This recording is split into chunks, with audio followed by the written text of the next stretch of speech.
Cette semaine, Vue d'ici vous emmène dans le Pays d'Apt, au cœur du Luberon, un territoire de vieilles pierres, mais aussi de murs en pierre sèche. Comprenez, aucun liant, aucun ciment, juste des pierres empilées, un savoir-faire très ancien qui revient en force grâce à l'association des murailliers de Provence. Je vous propose de partir à leur rencontre.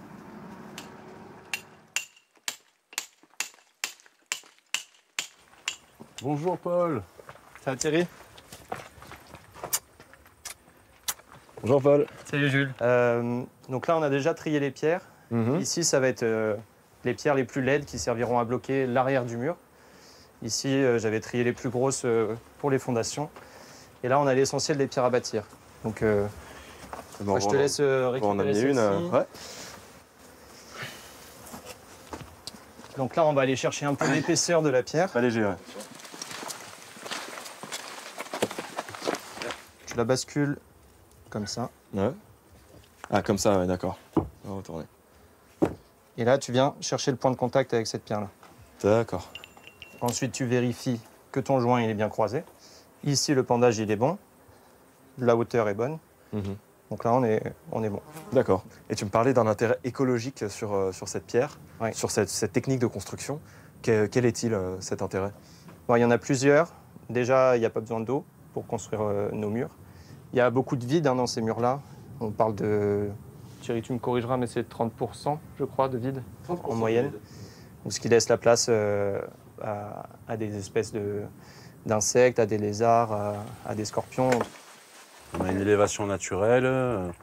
Tu as mis les pierres les plus grosses en bas. On voit que tu procèdes vraiment par strate.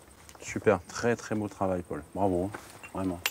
On a travaillé sur la formation, on a créé un diplôme avec d'autres associations, un CQP en 2010. Et là, on vient de terminer la création d'un deuxième diplôme qui est un titre professionnel murailler caladeur. Donc tout ça, ça permet d'avoir une reconnaissance du métier, ça permet d'avoir une visibilité, d'avoir un savoir-faire reconnu. Et comme le soulignait Paul, il y a plein d'avantages à utiliser la pierre sèche. C'est démontable, reconstructible, réemployable. En Provence, la pierre sèche est partout, jusque dans l'infrastructure. 30% des soutènements routiers de la région reposent sur cette technique. Sous l'impulsion des murailliers, les chantiers se multiplient. Ça, c'est ce qu'on appelle un ou une borie. Dans la région, on utilise les deux termes, mais c'est un borie, c'est une construction en pierre sèche. Donc, comme vous pouvez le voir, il n'y a pas de ciment, il n'y a pas de liant. C'est ce que tu vois là, c'est un tas de cailloux transformés en ouvrage d'art. Et c'est un habitat, vise à avoir votre savoir-faire qui ne vous coûtait rien et qui traverse le temps, les siècles. C'est la qualité du calcaire qui va faire la durabilité de l'ouvrage. On voit bien là, ici, ce que je disais, c'est l'encorbellement.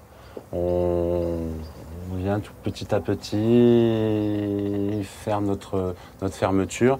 Donc toutes les pierres qui sont posées, qui sont localement, sont recalées derrière, réappuyées. C'est un ensemble qui, une fois qu'il est posé, stabilisé, ça ne bouge plus. Bonjour Marc. Bonjour.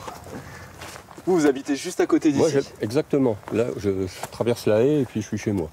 Et donc ce bourri, vous l'avez vu en construction? Je l'ai vu en construction, d'autant plus que quand je suis arrivé ici, il y avait juste un petit muret circulaire qui faisait 30 cm de haut. Dans le paysage, c'est une des premières valeurs parce que déjà des bourris, on en trouve à peu près partout, dans le coin, surtout dans la montagne. À Gordes, il y en a aussi pas mal. Et puis, en plus, c'est écologique. Voilà, Vue d'ici, c'est terminé pour aujourd'hui. On se retrouve demain à Gargas pour un reportage tout en lumière à la lustrerie Mathieu. À demain dans Vue d'ici.